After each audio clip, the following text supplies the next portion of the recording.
in Iowa, in Mother's old home that Grandpa had built for all of them.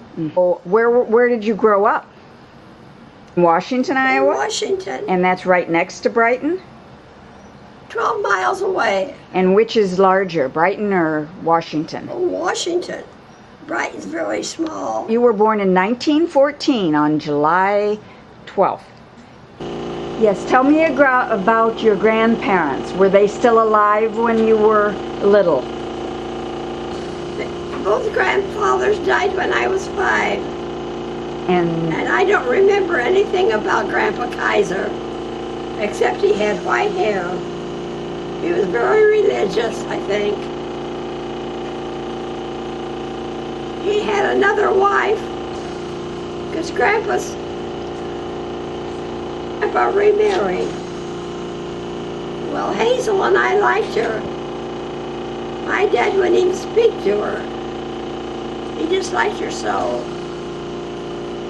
And when she laughed, she'd go, hee hee hee. But even in Washington, she remarried. Oh gosh, 3 or 4 more times.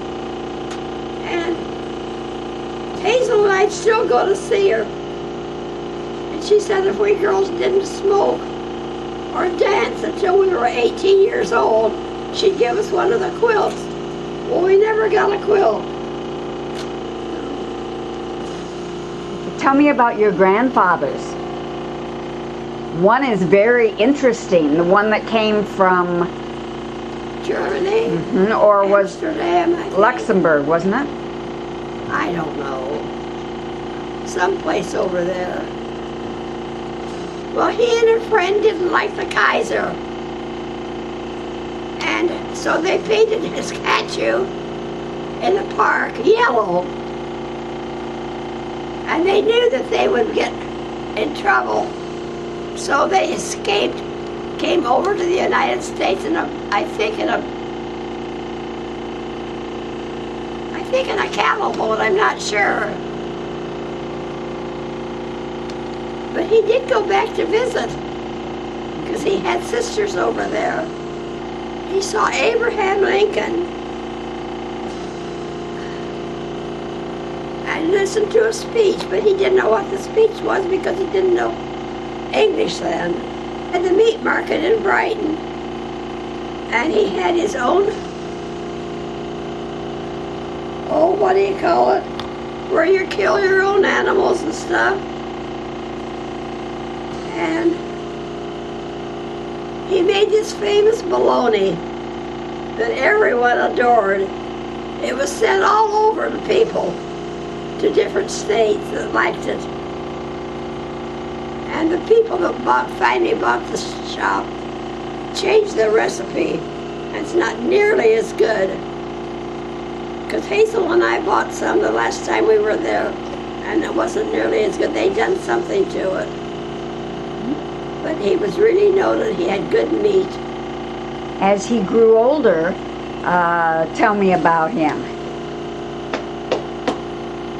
Oh, he wore wooden shoes for bedroom slippers. Did he have tiny feet? Had very tiny feet. And, well, that ran in the family, really. And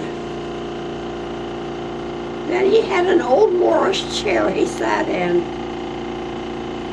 I barely remember seeing him, but he had lemon drops. And they came in a little tin can or a sack, I don't know which. But he'd hide them like this under his pants, under his legs, and wouldn't offer them to we kids. I never had a hug from him. I really didn't know him. He didn't feel well. And I can remember going to visit Grandpa Kisor on the farm. And all I can remember, there were yellow roses on the fence that looked so pretty. And his white hair. I remember that. And that's it. Oh, what kind of things did you do growing up? You were the third daughter in a family of what was to be 4 daughters. Just played. We played a lot of games, played outdoors. You were sick a lot as a Yes, child. I was. What type of things did you have? Measles, mumps, whooping cough. And did you have, what happened with the measles? Well, I almost lost they almost lost me. I was very sick with the measles. And they didn't have any type of vaccinations or antibiotics in 1914, did they, or in that era? And that's why I don't have good hearing now. Uh-huh. But it wasn't this bad when I was a child. It just got progressively worse as you got older. It just got progressively worse. Well, now, what type of, did you have problems in school with your being hard of hearing? Well, yes, I did, but they didn't know about it. They didn't realize it. So you couldn't hear from the back, and so perhaps you weren't as good a student as you could have been because of your hearing loss. I remember in high school, in my mathematics clamp, I asked to be moved up to the front. And that helped some, but not with mathematics. I didn't like math. What was your favorite subjects growing up? My favorite? I suppose English. Or reading. Writing. Writing was my favorite. And you're a very good speller, too. You have always been a good speller. Well, I worked with you for a long time on your spelling, remember? Yes, I do. But so tell me a little bit about some of the holidays growing up. What was Christmas like in Washington? Horrible. I mean, not like we have it now. Probably get one present. And what would, you hung your stockings up for Santa? Did you? Yeah. And what did you get in the morning in your stockings? What did you get? Some hard-shelled nuts and an orange. How come oranges were so special? Norma was telling us that she always got an orange too. Is that because you normally... We only had them at Christmas time. We only had olives at 4th of July.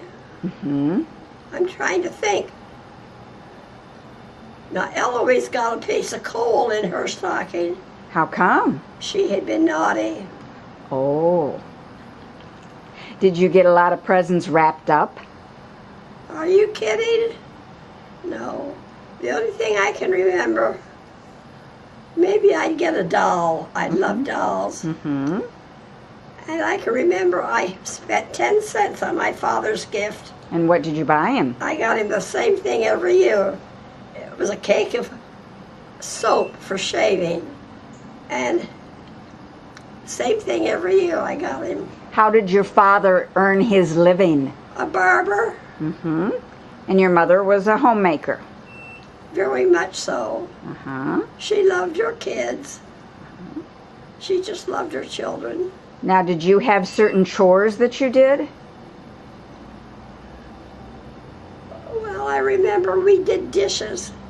Dad made us do the dishes at night so Mother could have a rest. And Eloise always did the washing. And Hazel and I did the drying. And Hazel and I would sing. And it would make Eloise mad. Now, Eloise was the oldest sister. She is 5 years older than you. And then came Hazel, who was 2 years older than you. And then you. And then 10 years later came Dorothy. Yeah. Oh, and she was so precious. Hazel and I just loved her. Hazel took her over. But we would take her walks in her buggy. And then you remember the little bottles of pills, little candy pills? Penny fed some to her when she was about 2 months old, I think. Oh, you mean Hazel? And she shouldn't have had them.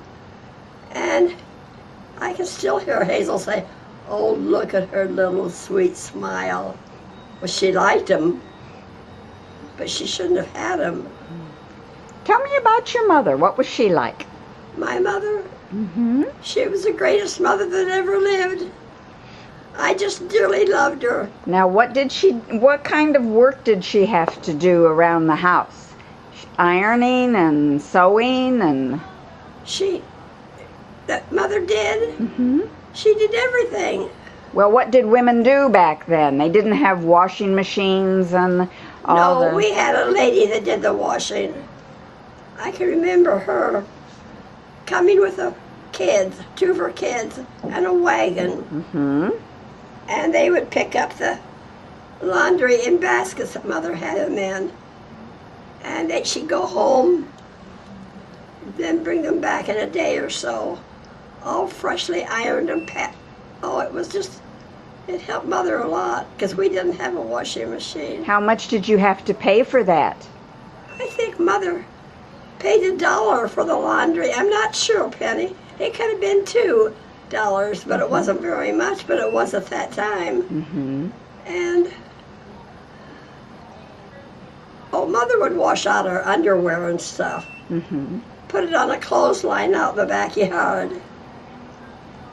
And that saved a little bit, but we didn't have that much underwear anyway.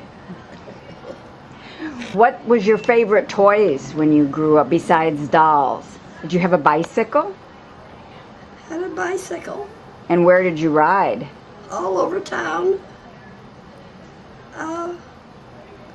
I just rode all over Now, did you have to share that bicycle? with Hazel. But I had it most of the time. I really liked it better than Hazel did.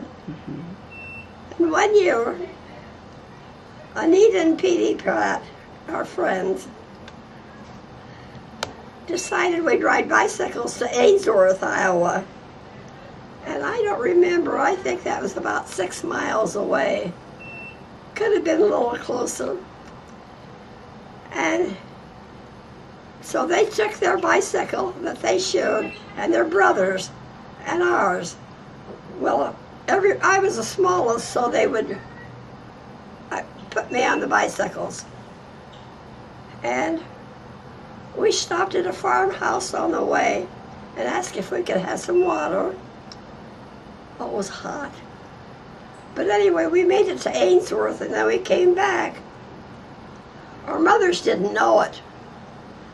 And I guess we told them then. But that was just such a good outing. It was fun. You always had an automobile in your family? As far as I can remember. What's the first car you remember? I think it was a Rio, I'm not sure.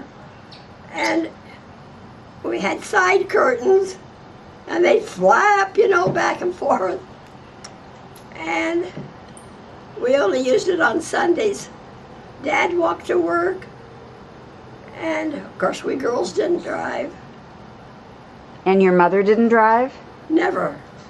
She didn't want to. Did most women not drive? I think so.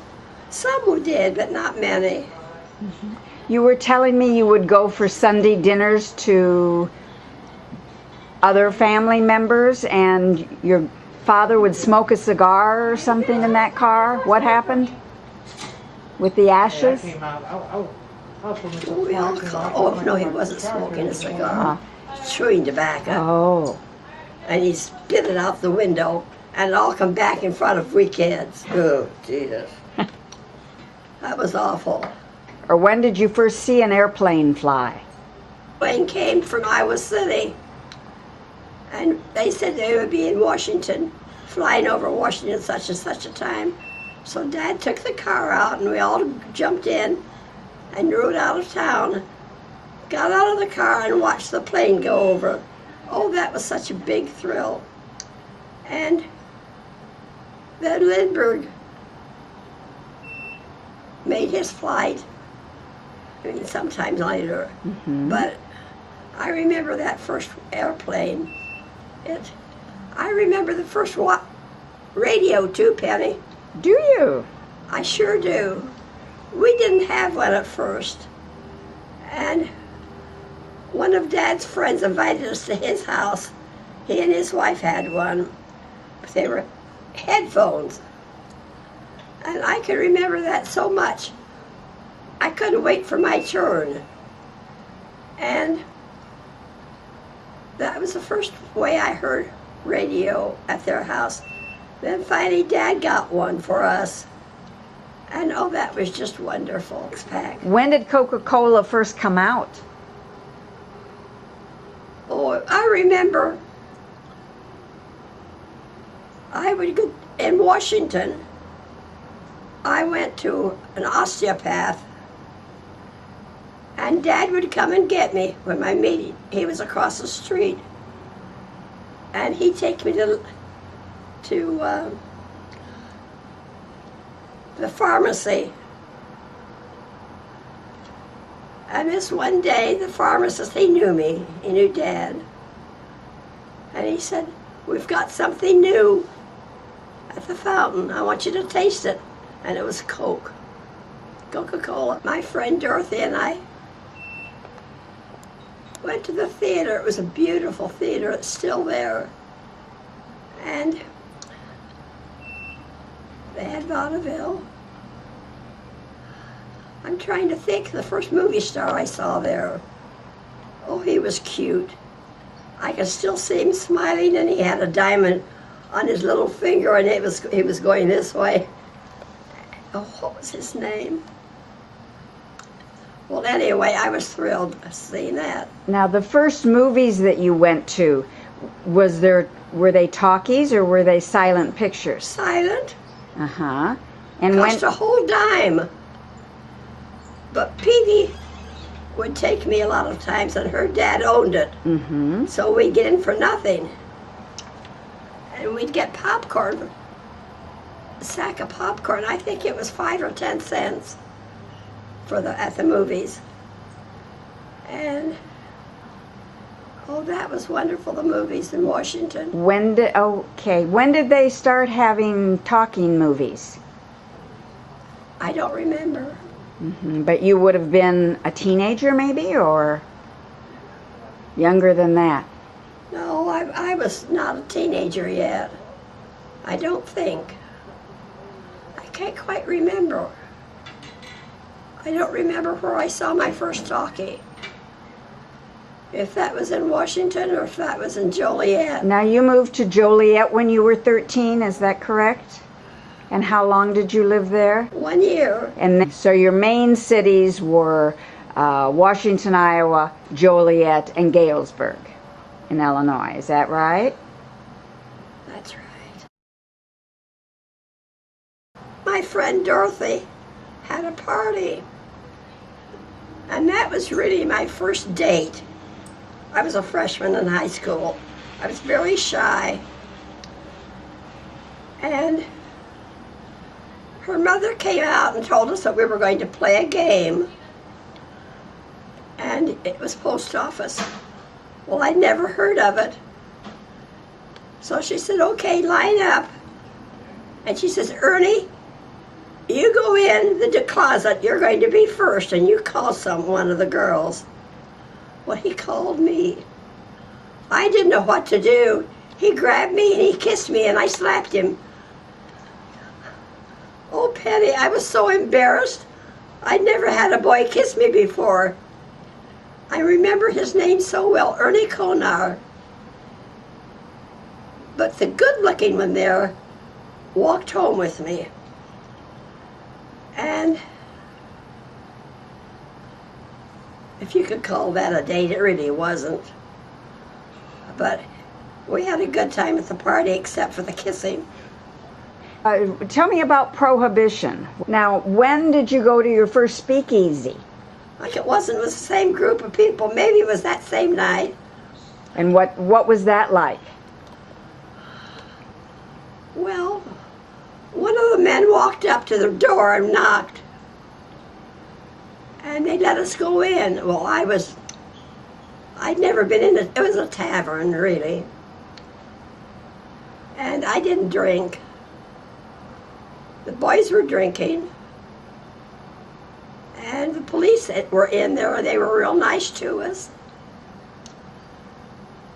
Then we went to this boy's cottage, and one of them got drunk and threw up on me all over. I only had one good dress, and Dorothy's mother cleaned it, and she was a good sport. She was real nice.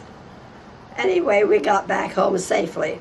I could still see them knocking on the door, and they opened a little peek hole and looked out and said, okay. Do you remember who was president when you were growing up? Trying to think. I don't remember offhand. Mm-hmm. So you weren't really into politics particularly? Never have been. Mm-hmm. We lived in Aquaka for the summer, and that was on the Mississippi River. When you were how old? 13. Mm-hmm. And this boy worked in the grocery store.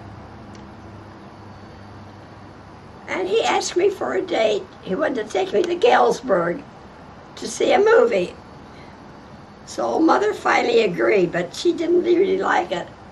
So we went to Galesburg, and we stopped in Monmouth on the way home for a hamburger or something. And we were the only ones in the restaurant, and I took the salt and poured it in the sugar bowl. Well, the cook saw me do it. So we were going to have to pay for the sugar.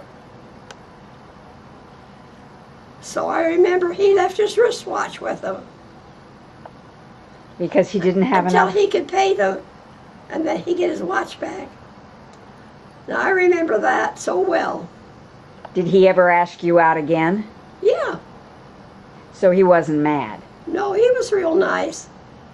He was a real nice friend. Tell me about when you went up in an airplane. How old were you? When I what? Went up in an airplane. Who took you up? I was in high school. And this one boy was a pilot that was in high school. And we girls were all dying to get up to the plane. Well, I was never so scared in all my life. I screamed so loud, it was just a little two-seater. He said he could hear me above the engine. I was so frightened. Was there a top over you, or were you exposed to the air? We were exposed to the air, Penny. I'll never forget it. That was my first airplane ride. After high school in Galesburg, where did you go to work? Oh, I worked there while I was in high school. Where did you work? Walgreens. And what did you do? I worked in cosmetics, or the drug side, or cashiering on Saturdays and Sundays. Mm-hmm. And I think I got $1 a day. Well, that was a lot of money then, Penny. And then, of course, when I graduated, I started working full-time. Mm-hmm. And I was a cashier. That was my title. But I did a little bit of everything. I didn't work on the fountain or anything like that. And I'd help out of the drug side, mm-hmm. and cosmetics too. And I liked that very much. Now, how did you meet Dad? Well, Mr. Petrosky, our assistant manager, was very sick. He had leukemia, and he had to retire. So we needed a new pharmacist to be assistant manager. And they sent Daddy to Galesburg. Well, all we girls heard that there was going to be a young pharmacist. And oh boy, you know. And when he arrived, of course, he was introduced it all around. And I thought, oh, he's just another fella. And that night, I worked that night, and he came up and asked me for a date. Wanted to take me out Thursday. That was his day off. And I said, oh no, I can't go. We're not supposed to be close to anyone in the management. Yeah. But I went. And I had a real good time. I think we went out to dinner, and then we went to the roof garden. We both liked to dance. And the roof garden was a fun place, a nice place to go. What kind of dancing did they do then? Oh, It was the waltzes era and foxtrots. Was it the jazz era? What? Was there jazz and a lot of music, big bands? A lot of big bands. But mostly the big bands, we'd have to go to Peoria, to the Inglaterra. And Mother would let us go too, if we had a date. We were not permitted to go to a dance without a date. And that was good. Mm-hmm. Because some girls did, stag it, and they didn't have a good name for that. So, but I went to a lot of good dances. So then you lived in Galesburg until you got married, is that right? And how long after you met Dad did he propose?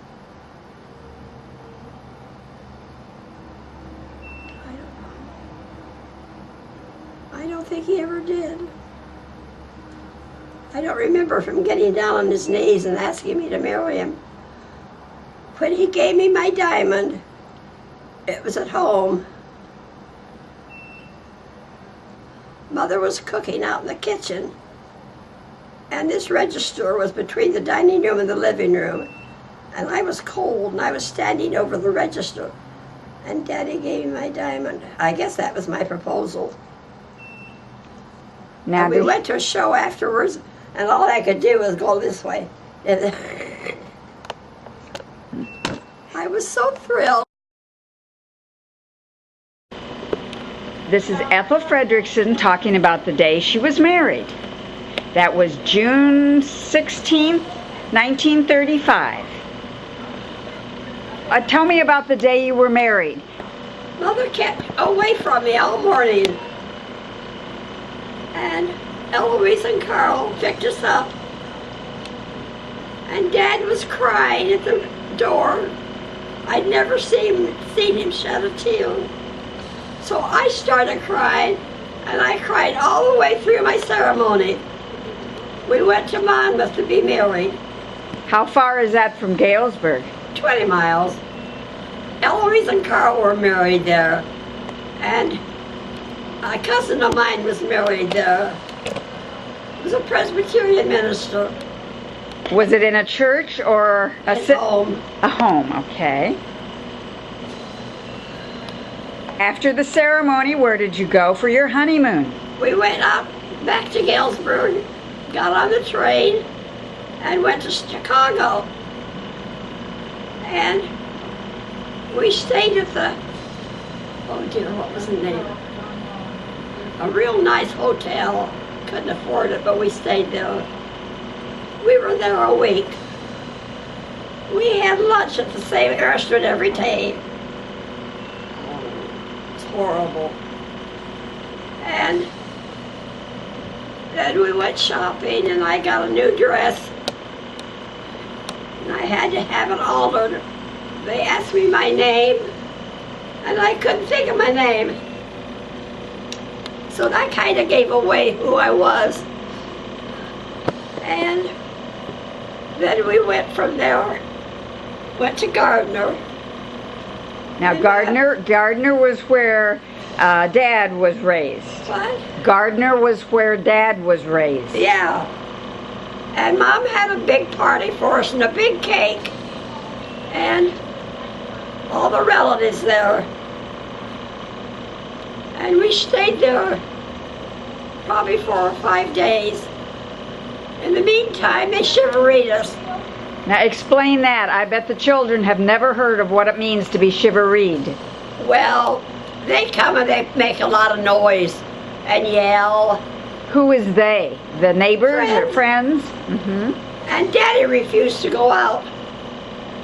Well, I wasn't going to go without him. So Mom went, and she sent them all downtown to Utilities to get an ice cream cone. Yeah, I'm You fine. went back to Galesburg. Yeah. Daddy went back to work at the end of 2 weeks. Now what did you do in Chicago every night?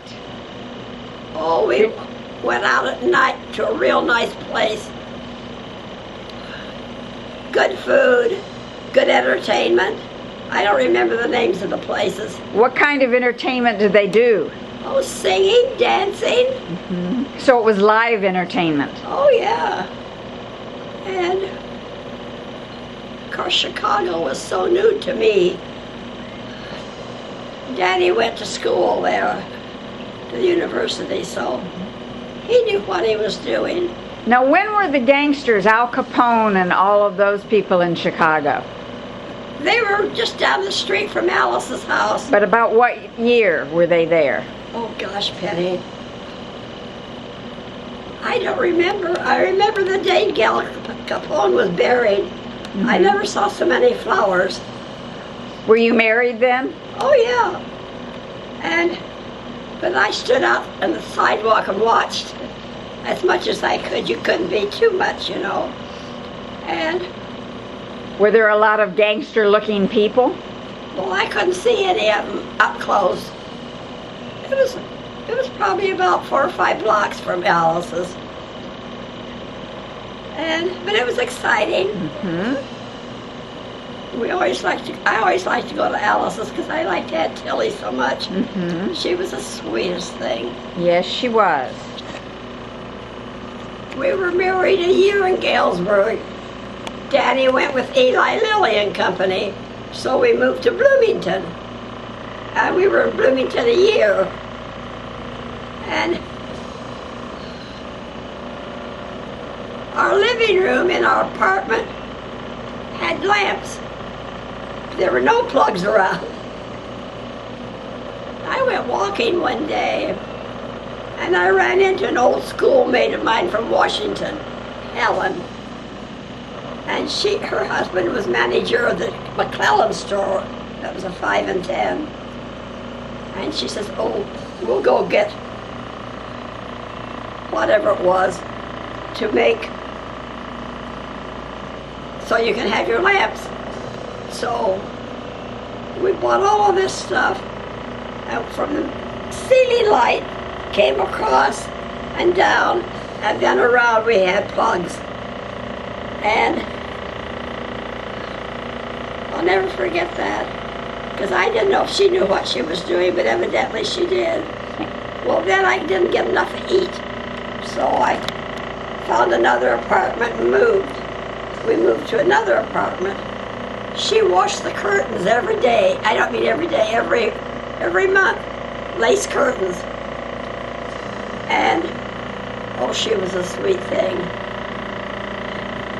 And then Daddy went back with Walgreens. And, because he didn't like detailing doctors. Too much waiting around. And that's not Daddy. And so he went back with Walgreens, and we were sent to Peoria. And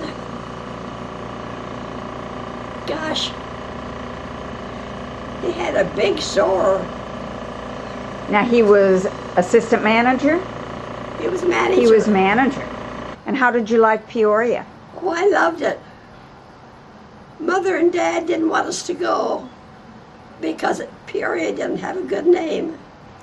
A lot of gangsters there. And we couldn't afford much. And Daddy's boss, the district manager, and his sister had a trailer that they took up to Colorado every year, but they were living in it in the summer. Boy, you'll just love it. You'll have to rent one of those. So we did $8.75 a week. I hated it. It was okay, but I wasn't overly happy with it. Now, when you were first married, you didn't work. Was it usual for women not to work? I didn't work. How much would Dad make a week? Or how was he paid? Well, when he was with Eli Lilly, it was $55 a week. And that was a lot more than Walgreens were paid. I don't remember, Penny. I really But don't. your trailer cost you $8 and... The trailer cost us $8.75 a week. And That was a lot of money. I didn't cook. We had a dog. And I would cook for the dog, but not for Daddy and I. it sounds like you were a little spoiled, Mother. I wouldn't use the stove because it was kerosene. And you had to pump something up. I didn't understand it. Oh, okay. So I had a little electric thing about so big.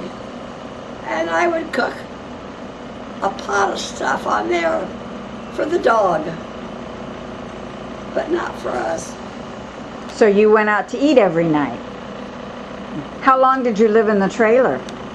What month? How long did you live in the 3 trailer? months. Then where did you move? Found an apartment that we could afford. I think it was $35 a month, as I recall.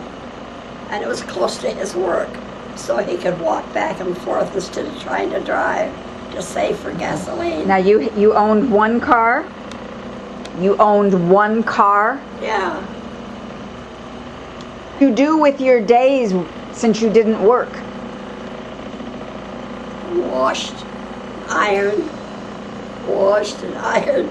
So it was you washed always on Monday or always? On Monday, ironed on Tuesday. And everybody kept to that kind of a schedule? Yeah. What'd you do on Wednesday? I think I walked. We'd take walks, and I'd meet Helen, and I got acquainted with the cosmetic girl in Beazi's drugstore. Daddy liked her, and she and I usually do something on a Wednesday or Thursday night, go out to dinner, and then we'd go back to our crappy apartment. She taught me to knit. And so I bought all this yarn and I was just knitting away. I ran out of yarn. And she said, well, what'd you do? We had enough for the whole thing. I said, I don't know. Well, it came down to here. What was it you made? Well, it was supposed to be a suit. I threw it out. I never finished it because it all went into the skirt. I didn't have enough for the top. I was dumb. She taught me to crochet too. Mother, one of my favorite stories that you told me when I was younger was the day you first saw your first diesel truck, and the first diesel truck that was smoking. Oh. Tell us about that. I had seen them out west, but I never paid any attention to them. And I usually used to drive to Galesburg 2-3 times a week to see the folks. Gave me something to do. And I got behind this truck and all this smoke was coming out and a little fire. And so I hurried and went around him down the road, stopped and got out, and I hailed him down. And I said, get out, your truck's on fire. And he looked at me and he said, it's a diesel truck. Well, I was so embarrassed. But he thanked me. If he's still alive, he's still laughing about it. My dad had a fit when I told him.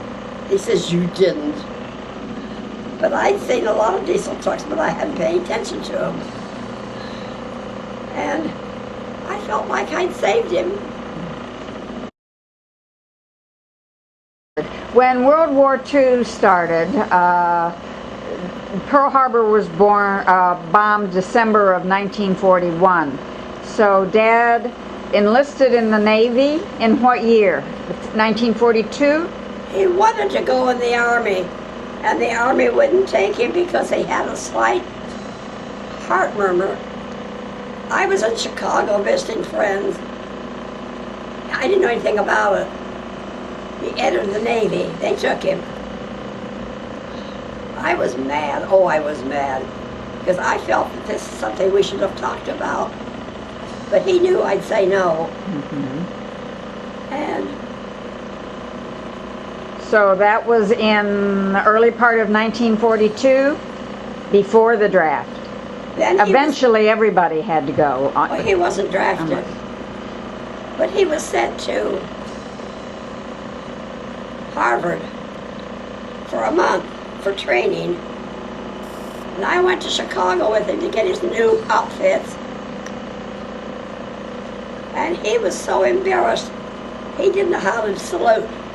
And if he saw someone coming toward us that was in the Navy, he turned his head and started looking in the windows. I'll never forget Because Dad was a lieutenant. Dad was a lieutenant. He entered as a lieutenant, junior grade, and then he was made lieutenant senior grade. But I went down to up to Boston his last 2 weeks to be with him, and How long was he gone in all? For 2 years or less than that? I don't know. It seems to me it was 3, but Probably 43 and some of 44, I think. Maybe. How long was he back before you adopted me? he was stationed in Seattle. This was after a tour of the South Pacific. And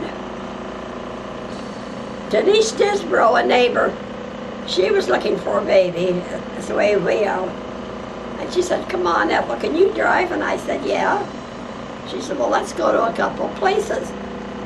And we made a few places until we came to this one place. And then her husband traveled. They called her, they had a baby for her. "Ethel, can you take me?" I said, "Sure." And that's when I talked to the lady. Could Fred and I have an appointment, an interview? I said, "He's in service." She said, "That doesn't make any difference." And I thought, "Ooh, that sounds good." She called, we had the appointment. And then she called me 3 different times for boys. And your dad said, "No, we're going to have a little girl." Of course, I wanted a little girl anyway, but I just wanted a baby. And so Alvin was sent out there. He was in the Army. We had a party for him. And the telephone rang about 7:30, and it was this lady. They had a little girl for us. Now, she always called you Mrs. Brown, is that correct? Yeah. Because you could never give your real name. Mrs. Brown.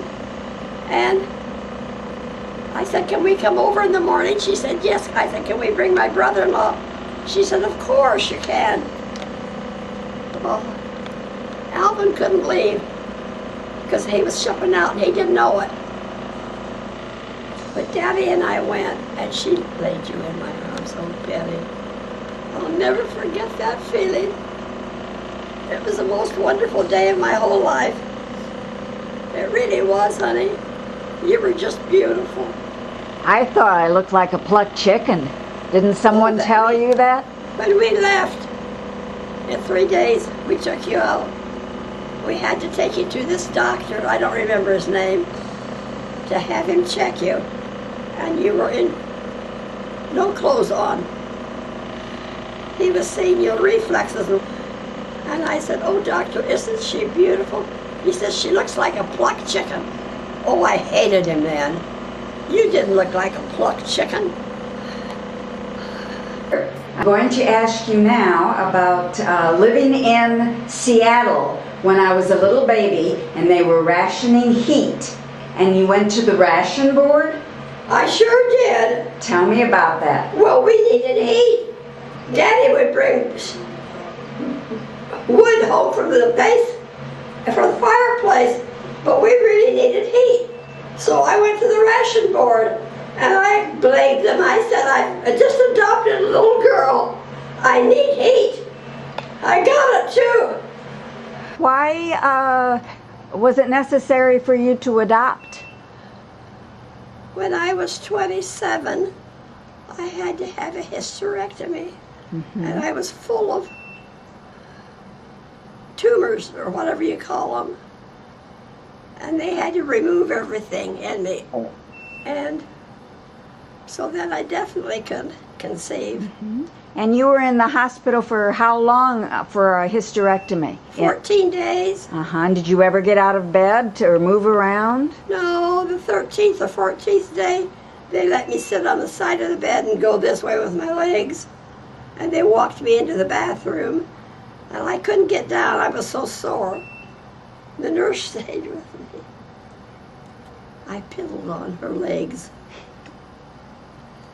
And she laughed. She thought that was so funny. And I started crying. She says, oh, don't worry about it. But at least I went there. You know, that was pretty nice. Well, now you didn't realize that you were going to have a hysterectomy until you woke up and they had already done the surgery. I just thought that, but the doctor told me that I could have a baby after the surgery because we thought there was only one tumor and it was the size of a grapefruit. That was the biggest one. And it didn't turn out that way. He had to go out and ask Fred, you know, if he could go ahead and do the other. And well, who told you? Who was the one that told you when you woke up? I just thought I was going to get pregnant. Well, who told you, the doctor or Dad? I think Dad finally told me, but not right away. Finally, the doctor came in and told me. I remember that. And then I remember Phyllis, my friend, asked me if it was malignant, and I didn't know what she meant. I'd never heard the word malignant. And I said, I don't know. And so she asked Fred, and he said no. Thank goodness. Now, how much did the hospitalization cost you for being in the hospital for 2 weeks? I think it was $100. The doctor didn't charge. And why was that? Well, he was in the same building as Daddy's store was. And Daddy sent him a lot of customers. And evidently that was the reason, I don't know. So every week we would send him a carton of cigarettes, which he liked his picayunes, I remember. And he loved his cameras. So we would send film and stuff to him to try to pay him, you know, because he wouldn't take money.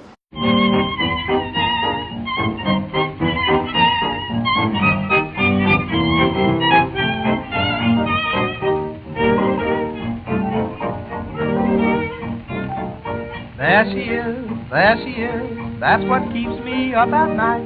Oh gee whiz, that's why I can't eat a bite. Those flaming eyes, that flaming youth. Oh mister, oh sister, tell me the truth. Now ain't she sweet, see her coming down the street.